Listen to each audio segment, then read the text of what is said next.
Ngayong araw ay tatalakayin natin ang mga pagsubok na dinaranas ng mga naapektuhan ng Bagyong Karina.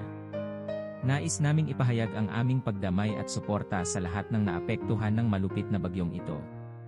Nais nating bigyang pansin ang mga kababayan nating nasa masamang kalagayan dulot ng malawakang pagbaha. Ang ating mga puso at isipan ay nakatuon sa mga pamilyang labis na naapektuhan, partikular ang mga pamilya na nalubog ang kanilang mga bahay sa baha. At pati yung mga alagang aso at pusa na naiwan sa loob ng bahay, at yung iba nakatali pa.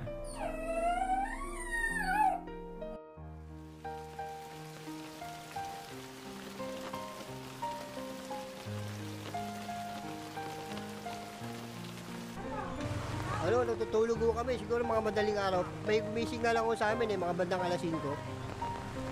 Pumasok na yung sa namin, sa loob ng bahay.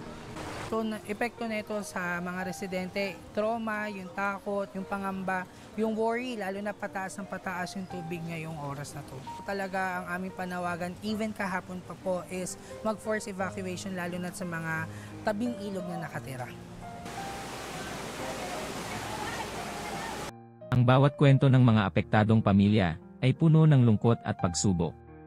Maraming pamilya ang nakatanggap ng pagkakabahala dahil sa pagkawala ng kanilang mga ari-arian. Ang mga kagamitan nila mula sa mga kasangkapan sa bahay hanggang sa mga personal na gamit ay naglaho sa hagupit ng baha. Ang mga volunteers at mga lokal na ahensya ay nagtatrabaho ng walang pagod upang matulungan ang mga pamilya. Ang kanilang pagsisikap ay nagbibigay pag-asa sa mga naapektuhan na may mga tao na handang tumulong sa kanilang pagbangon.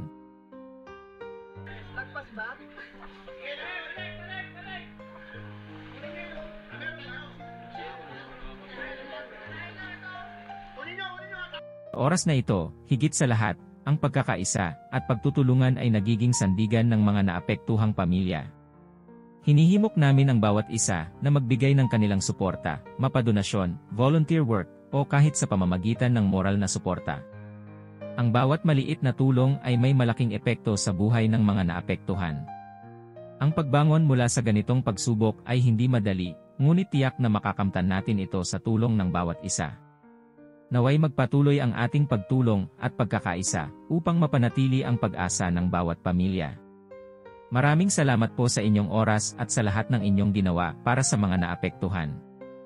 Naway magpatuloy ang ating pagkakaisa sa pag-aalaga sa ating kapwa. Ito po si Showbiz Pinas News, nagpapasalamat at nagpaabot ng aming taos-pusong pakikiramay at suporta. Mabuhay po kayo at ingat lagi.